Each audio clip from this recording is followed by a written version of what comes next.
Sir అంటే ఇప్పుడు తెలంగాణ రాష్ట్ర సమితి కాస్త భారత రాష్ట్ర సమితిగా మారింది. ఇప్పుడు అంటే తెలంగాణ అస్తిత్వాన్ని అంటే వాళ్ళు పోగొట్టుకున్నట్టేనంటే తెలంగాణ అనే పదాన్ని ఉచ్చరించకుండా అంటే బీఆర్ఎస్‌కు ఆ అర్హత కోల్పోయినట్టేనా సార్? అదేమన్నా ఇప్పుడు సక్సెస్ అయితదా ఇష్యూ అది బీఆర్ఎస్? కదండీ. ఆయన బీఆర్ఎస్ పెట్టుకోకముందు టీఆర్ఎస్ ఉన్నప్పుడు గూడా, ఆ! ఆయనకు తెలంగాణ మీద ఏం ప్రేముందండి? ఆ! తెలంగాణ మీద ప్రేముంటే, నువ్వు దగ్గర దగ్గర 4, 5 లక్షల మంది గుడిసెలలో ఉండేటువంటి పేదవాళ్ళకి ఇండ్లెందుకు కట్టించలేదండి నువ్వు? సో, అట్లాగే 25 లక్షల మంది అన్‌ఎంప్లాయ్‌మెంట్ ఉంటే, సో, ఆ అన్‌ఎంప్లాయీస్‌కి సంబంధించి నువ్వు ఏం ఆలోచన చేసినావండి? హ్మ్. ఇప్పుడు ఎలక్షన్స్ రాంగానే నువ్వు రిలీజ్ చేస్తున్నావు. హ్మ్. ఏంటి జాబ్‌లని, అవిని కొలువులని నువ్వు ఇది పెట్టావు. హ్మ్. కానీ తీరా చూస్తే నువ్వు ఎన్ని కొలువులు ఇస్తావు నువ్వు? మొత్తం 23,000 కొలువులు అంది అంతే. ఆ! బట్ అక్కడ ఉన్నదేమో 25 లక్షల మంది పిల్లలు ఉద్యోగాల గురించి వెయిట్ చేస్తున్నారు. చాలా మంది. సో, అవును. మరి నువ్వు ఈ గవర్నమెంట్ కొలువులు సరే రిలీజ్ చేసినావు. నువ్వు బయట కొలువుల గురించి ఎందుకు ఆలోచన చేస్తలేవు? ఎందుకు బీహారోళ్ళు, ఎందుకు ఉత్తరప్రదేశ్ వాళ్ళు, ఎందుకు మధ్యప్రదేశ్ వాళ్ళు వచ్చి ఇక్కడ బిల్డింగ్ ఇండస్ట్రీ మొత్తం వాళ్ళే ఎందుకు ఆక్యుపై చేసిండ్రు? ఎందుకు హ్మ్. మన తెలంగాణ పిల్లలను ఎందుకు ఇక్కడ వాళ్ళకి స్కిల్స్ ఇవ్వలే నువ్వు? అవును. ఎందుకు నువ్వు నేర్పించలేదు? నువ్వు ప్లాస్టర్ ఆఫ్ పారిస్ సీలింగ్ ఎందుకు నేర్పించలేదు? సో, కింద నువ్వు టైల్స్ ఏయడం ఎందుకు నేర్పించలేదు నువ్వు? సో, నువ్వు ప్లంబింగ్ ఎందుకు నేర్పించలేదు? ఎలక్ట్రిఫికేషన్ ఎందుకు నేర్పించలేదు మన పిల్లలకి? సో, ఎన్ని లక్షల మంది వచ్చి ఇక్కడ వాళ్ళు నెలకి 30, 40 వేల రూపాయలు సంపాదించుకొని పోతున్నారండి. సో, అవును. మన పిల్లలకి ఇస్తే నువ్వు గవర్నమెంట్ ఉద్యోగం 23,000 కురువులా? ఇప్పటికి 8 సంవత్సరాలు వెయిట్ చేస్తే నువ్వు అంతకుముందు ఒక 40,000, 50,000 ఇచ్చినావు. ఇప్పుడు ఇంకొక 23, 24,000 ఇస్తున్నావు. హ్మ్. బట్ ఇదెట్లా? అంటే నువ్వు ఎందుకు నీకు తెలంగాణ మీద ప్రేమ ఉంటే, ఎందుకు వీళ్ళ గురించి నువ్వు ఆలోచించడం లేదు? హ్మ్. పేదల గురించి ఎందుకు ఆలోచించడం లేదు? హ్మ్. కౌలు రైతులు 20,00,000 మంది కౌలు రైతులున్నారు. వాళ్ళ గురించి నువ్వు ఎందుకు ఆలోచించడం లేదు? హ్మ్. నేనేమంటున్నా అంటే అది టీఆర్ఎస్ ఉన్నా గాని, ఇతనికి తెలంగాణ మీద ఏం ప్రేమ లేదు. హ్మ్. అది మనం తెలుసుకోవాలి క్లియర్‌గా. ఓకే. సో, ఇప్పుడు తెలంగాణను టీఆర్ఎస్‌ని తీసి బీఆర్ఎస్ ఎందుకు పెడుతున్నాడంటే, ఇంకా ఆయన రాజకీయ వ్యాపారాన్ని ఇప్పుడు తెలంగాణ మొత్తము రాజకీయ వ్యాపారం చేసిండు గదా! అవును. ఆ రాజకీయ వ్యాపారంలో భాగంగానే కాంగ్రెస్ 12 మంది ఎమ్మెల్యేలను కొనుక్కున్నాడు గదా! మనకు మన కళ్ళ ముందే జరిగింది గదా అది. అవును. సో, 100%. అట్లాగే ఆంధ్ర ఎమ్మెల్యేని, ఆంధ్ర మంత్రుల్ని అంటే ఆంధ్రని సపోర్ట్ చేసిన వాళ్ళని, కంబైన్డ్ ఆంధ్రని సపోర్ట్ చేసిన వాళ్ళని, తెలంగాణని అపోజ్ చేసిన వాళ్ళని అందరిని నువ్వు మీ మంత్రులు చేసుకున్నావు గదా! అవును. మరి నీకు తెలంగాణ మీద ప్రేమ ఎక్కడుందండి? అవును. ఇంత క్లియర్‌గా అర్థం కదా! సో, ఇప్పుడు నువ్వు ఆల్రెడీ తెలంగాణని వ్యాపారం చేసి, నీ స్వార్థం గురించి రాజకీయ వ్యాపారం చేసుకుంటూ, ఈ రాజకీయ వ్యాపారాన్ని మొత్తం దేశం మొత్తానికి ఎందుకంటే చాలా డబ్బుంది నా దగ్గర. ఆ! పెట్టుబడులు చాలా ఉన్నాయి నా దగ్గర. ఓకే. చాలా కమిషన్‌ల ద్వారా నాకు చాలా డబ్బులొచ్చినాయి. హ్మ్. సో, అందుకని నేను ఇప్పుడు బీఆర్ఎస్ పెడుతున్నాను. ఓకే. సో, అందుకనే నేను బీఆర్ఎస్ భారతంలో వెళ్ళి, భారతదేశం మొత్తానికి వెళ్ళి, ఆ రాష్ట్రంలో, ఈ రాష్ట్రంలో ఎక్కడెక్కడ వీకున్నారో అందరిని పట్టుకొని, సో, వాళ్ళ ద్వారా పెట్టుబడి పెట్టి, అక్కడ వాళ్ళతోని ఈ రాజకీయ వ్యాపారాన్ని ఎక్స్‌టెండ్ చేస్తా. అంతేగాని అంటే బీఆర్ఎస్ ఇప్పటికైతే జాతీయ పార్టీ కాలేదు కదా సార్. ఓన్లీ రిజిస్టర్డ్ పార్టీయేనండి. అవునబ్బా! నీకు కరెక్టే. జాతీయ పార్టీ అంటే అర్థం ఏంటంటే, నీకు కామన్ సింబల్ ఉంటది. అవును. ఇప్పుడు బీఆర్ఎస్ ఉందనుకోండి, నువ్వు తెలంగాణ రాష్ట్రంలో నీకు అదే గుర్తుంటది. అవును. టీఆర్ఎస్ గుర్తే వచ్చుంటది అవును. డెఫినిట్‌గా. ఇప్పుడు నీకు జాతీయ పార్టీ కాలేదు కాబట్టి, ఆంధ్రప్రదేశ్‌లో నీకు వేరే గుర్తిస్తారు. కానీ బీఆర్ఎస్ అని పెట్టుకోవచ్చు. అవును. బీఆర్ఎస్ అనే పార్టీ పేరుంటుంది. కానీ పేరుంటది. గుర్తు వేరే ఉంటది. హ్మ్. అట్లా నువ్వు కర్ణాటకలో కాంటెస్ట్ చేస్తే అక్కడ ఇంకో గుర్తొస్తది నీకు. హ్మ్. కానీ బీఆర్ఎస్ అని పెట్టుకోవచ్చు. సో, పెట్టుకోవచ్చు. ఎప్పుడైతే వాళ్ళకి మళ్ళీ 6%, 7% ఓట్లు ఎప్పుడైతే వస్తాయో, అప్పుడు అది మీకు 3 రాష్ట్రాలలో కనీసము నేషనల్ స్థాయిలో అన్నీ కలిపి ఆ ఓట్లు రావాలి. 6% ఓట్లు వస్తే అప్పుడు జాతీయ పార్టీ అయితది.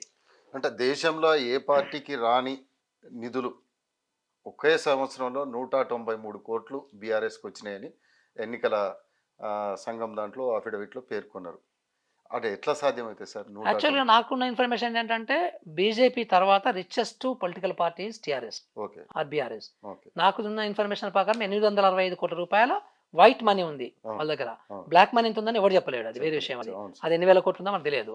బట్ డెఫినిట్‌గా ఉంది బ్లాక్ మనీ కూడా వాళ్ళ దగ్గర. చాలా ఉంది. కొన్ని వేల కోట్లున్నవి. అవును. సో, రిచెస్ట్ అనేది అది. సో, ఇప్పుడు ఇష్యూ వైట్ మనీ గురించి కాదండి. అదే. ఇప్పుడు ఈయనకు ఈ 100,00,00,000, 200,00,00,000 పాకెట్ మనీ. ఆ! To be frank with you. Okay. So, ఇతని ఇంకా చాలా డబ్బుంది. ఆ! సో, ఈ 100, 200,00,00,000 నథింగ్ ఇట్ ఈస్. సో, హ్మ్. ఒక పార్టీకి ఒక చిన్న చిన్న పార్టీలకి ఇప్పుడు కుమారస్వామి వచ్చిండు. సో, కుమారస్వామికి ఒక 100, 200,00,00,000 ఇచ్చి పంపించుంటాడు. అవును. చేసుకోరా బాబు నువ్వు పో అని. హ్మ్. సో, అట్లా ఇప్పుడు ఆంధ్రప్రదేశ్‌లో పార్టీ పెట్టిండు. ఒక 100,00,00,000 ఇచ్చుంటాడు. తిరగండి అని. ఓకే. ఇయన్నీ 100,00,00,000, 200,00,00,000 ఆయనకు చాలా పా పాకెట్ మనీ అంతే. అంటే అంటే ఈ డబ్బులతోటే ఇప్పుడు ఆంధ్రప్రదేశ్ నుంచి ఇప్పుడు తోట చంద్రశేఖర్ లాంటి వాళ్ళు గూడా జాయిన్ అయితున్నారు. అవును. మరి ఆంధ్రాలో ఓట్లడిగే అర్హత కేసీఆర్‌కుందని మనం అనుకోవచ్చా? ఎందుకంటే వాళ్ళని తిట్టకుండా ఉద్యమంలో చేసాడు గాబట్టి, ఆడికి పోయి ఓట్లడిగే పరిస్థితి ఉంటదా సార్? ఇప్పుడు ఆయనే అన్నాడు. హ్మ్. ఆంధ్రోళ్ళకి ఇడ్లీ సాంబారోళ్ళకి ఇక్కడికేం పనండి హ్మ్. అన్నాడు ఉద్యమంలో. అవును. ఇప్పుడు మరి ఈయన ఎట్లా పోతాడు? అంటే మోరల్‌గా ఆయనకి లేదు. హ్మ్. మోరల్‌గా ఆయనకు ఆ హక్కే లేదు ఆంధ్రకి పోయి అడగడానికి. ఓకే. సరే ఇప్పుడు నిజానికి ఆ మోరల్‌గా దేశంలో ఎక్కడెక్కడో పోయి అడగడానికి కూడా లేదు ఆయనకి హక్కు లేదు. ఎందుకు హ్మ్. హక్కు లేదంటే హ్మ్. నీ నీ స్కూల్‌లు చూసుకో, నీ బళ్ళు చూసుకో ఎట్లున్నాయో, అవును. నీ కరెక్టే. ఆస్పత్రులు చూసుకో ఎట్లున్నాయో, నీ గ్రామాలలో నీ రోడ్లు చూసుకో ఎట్లున్నాయో, ఉమ్, నీ నిరుద్యోగం సమస్య చూసుకో ఎట్లున్నాయో, నీ కౌలు రైతుల సమస్య చూసుకో ఎట్లున్నాయో, నీ చిన్నకారు సన్నకారు రైతుల సమస్యలు చూసుకో ఎట్లున్నాయో, నీ రైతు ఆత్మహత్యలు చూసుకో ఎట్లా ఉన్నాయో. అంటే ఇట్లా మనం చెప్పుకుంటే పోతుంటే ఏదో నువ్వు హైదరాబాద్లో ఒక 4-5 ఫ్లైఓవర్లు కట్టి అది కాదు కదా అభివృద్ధి అంటే. అవును ఆ? అవును. సో కానీ బట్ నువ్వు నీ తాగించుడు ఏంది, నువ్వు నీ మద్యపాన పాలసీ ఏంది, స్కూళ్ళన్నీ ఆ? సో మూతపడుతున్నాయి. ఏ రకంగా నువ్వు పిల్లలు స్కూళ్ళల్లో పిల్లలు మీరు ఆ, మా డ్రగ్స్ వాడుతున్నారు. ఉమ్, అంటే నువ్వు ఏ రకంగా తీసుకెళ్తున్నావు సొసైటీని, అవును. నువ్వు పరిపాలన ఏ రకంగా చేస్తున్నావు పరిపాలన కదా. అంటే నువ్వు ఇలాంటి పరిపాలన చేసుకుంటూ నేను గొప్ప పరిపాలన చేసుకున్నానని చెప్పేసి నువ్వు దేశం అంతా పోతా అంటే నీకు మోరల్గా హక్కు లేదని అంటాను ఉమ్. చాలా క్లియర్గా. నువ్వు నిజంగానే ఇక్కడ అన్నీ బాగా చేసి సో ప్రజలకు ఏం కష్టాలు లేవు అని నువ్వు లేదు సార్, బంగారు చేస్తే తెలంగాణ అయింది సార్. అప్పుడు బంగారు తెలంగాణ అయింది. ఇప్పుడు బంగారు తెలంగాణని మన పాలాభిషేకాలు అవుతున్నాయి, బంగారు తెలంగాణ ఏంటి సార్? అందుకనే అంటే భారతదేశం వైపు మళ్ళీ అదే అంటే బంగారం ఎవరికి వచ్చింది, ఉమ్, సో బంగారు తెలంగాణ ఎవరికి వచ్చింది ఉమ్, అని మనం మాట్లాడుకోవాలి. ఉమ్, ఇప్పుడు ఒక స్టోరీ మన చిన్నప్పుడు ఒక స్టోరీ చదువుకునే వాళ్ళం అండి. సార్. 40 మన అలీబాబా 40 స్టోరీ అని ఒక స్టోరీ చదువుకునే వాళ్ళం అవును కదా. సో అట్లాగే రాబిన్ హుడ్ అని కూడా ఇంకో స్టోరీ చదువుకోవాలి, పాజిటివ్ స్టోరీ అది. అవును. సో ఇప్పుడు ఈ అలీబాబా 40 చోరు అనేది అదొక ముఠా. అట్లాగే మనము ఈ చంబల్లోయలో కూడా ఒక ముఠా. మూట. ఇప్పుడు ఇక్కడ కూడా ఒక ముఠా తయారైంది to be frank with you. So ముఖ్యమంత్రి గారు, ఆయన కుటుంబము, ఆయన ఎమ్మెల్యేలు, ఆయన కోటేరి, ఆయన బెనామీలు, సో వీళ్ళందరూ కూడా సో మనకు పల్లా రెడ్డి, రాజేశ్వర రెడ్డి లాంటి వాళ్ళు, సో ఇలాంటి కోటేరి ఒకటి, ఇలాంటి ఒక ముఠా తయారైంది. ఓకే. సో బాల్క సుమన్ కూడా మనం చెప్పుకోవచ్చు. సో ఇలాంటి ముఠాలలో ఈ ఈ ముఠా అనేది ఒక దోచుకోవడానికి సో రకరకాల ప్లాన్లు తయారు చేసుకుంటున్నారు. ఈ ముఠా నాయకుడు చాలా తెలివిగల నాయకుడు ఉమ్. మన కల్వకుంట్ల చంద్రశేఖరరావు గారు. సార్, పల్లా రాజేశ్వర రెడ్డి గారి పేరు వచ్చింది కాబట్టి ఇప్పుడు రైతు స్వరాజ్య వేదిక, రైతుల కోసం స్వచ్ఛందంగా పనిచేసే ఒక వేదిక అది. ఆ రైతు స్వచ్ఛంద వేదిక వాళ్ళను కొడతాం తంతం అనే ఒక లాంగ్వేజ్ ఉరికిచ్చి కొడతాం. ఉరికిచ్చి కొడతాం అని చెప్పేసి అంటున్నారు. అది ఎంతవరకు సమంజసం సార్? చాలా తప్పు కదండి అది.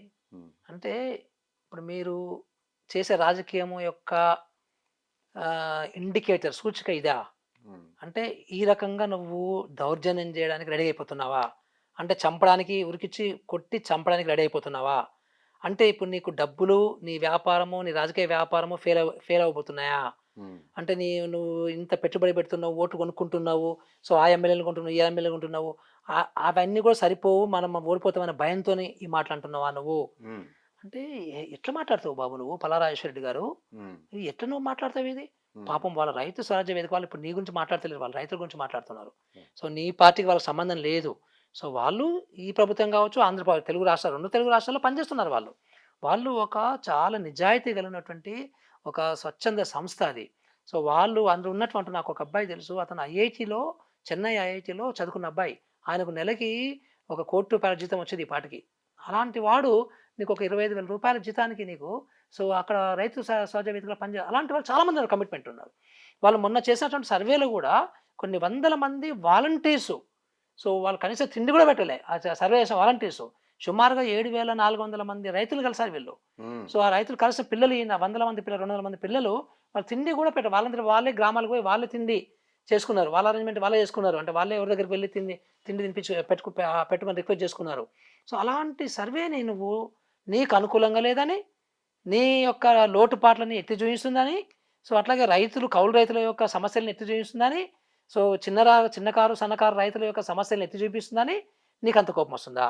అంటే నువ్వు భయమా నీకు, అంటే ఓడిపోతావని భయంతో నువ్వు ఇట్లా రెచ్చిపోతున్నావా? ఏం మాట్లాడుతున్నావు బాబు నువ్వు, ఉమ్, ఏం మాట్లాడుతున్నావు? అందరు చూస్తున్నారు నిన్ను. నువ్వు గంత ఒక మంచి నిజాయితీ స్వచ్ఛంద సంస్థని ఉరికిచ్చి కొడతా అంటావా? వాళ్ళు ఏమన్నా దొంగలా, వాళ్ళు ఏమన్నా నయం బ్యాచా, లేకపోతే వాళ్ళు ఏమన్నా నీలాంటి అవినీతి చేసే రాజకీయ మూటానా? సో నువ్వు నీ మూట రాజకీయ మూట, అవినీతి చేసే మూట, సో నిన్న నాలు అలాంటి మాటలు కదా, తప్పు సార్, కదా. కన్యగంటి రవి గారు ఎప్పటి నుంచో దీనికోసం ఫుల్ టైమర్ గా పనిచేస్తున్న పరిస్థితి కదా Yes. సార్. అంటే జీవితాన్ని త్యాగం చేసుకుంటూ పనిచేస్తున్న ఎస్ పరిస్థితి.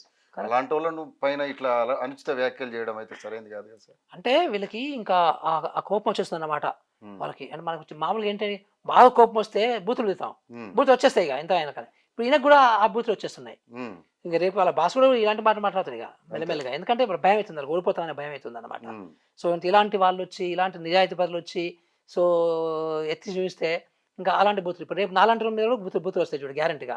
సో కొంతమంది తయారు చేస్తారు ఇప్పుడు ఈ బూతులు తెచ్చించడానికి. అవును. సో ఎందుకంటే వాళ్ళు ఆ కోపాన్ని ఆపుకోలేక, అంటే మేము ఓడిపోతున్నామనే ఒక అసహాయ సిచ్యువేషన్ నెట్టబడుతున్నామని భయంతోనే వచ్చే మాటలు ఇవన్నీ కూడా. అంటే ఇప్పుడున్న ప్రజా సంఘాలు కూడా కొన్ని ప్రజా సంఘాలు ఉన్నాయి. తర్వాత నక్సల్స్ సంఘాలు కూడా ఉన్నాయి. వీళ్ళందరూ ఎందుకు స్పందించట్లేదు సార్? అంటే ఈ స్వరాజ్య వేదికలో దాదాపుగా అందరూ సపోర్ట్ చేసే వాళ్ళే ఉన్నారు చాలామంది. ఇప్పుడు అన్ఫార్చునేట్లీ అండి ఈ కమ్యూనిస్ట్ పార్టీలు, ప్రజా సంఘాలు చాలామంది కూడా ఏంటంటే, వాళ్ళు కూడా ఒక చిన్నపాటి వ్యాపారాలు చేస్తున్నారు హ్మ్. అన్ఫార్చునేట్లీ.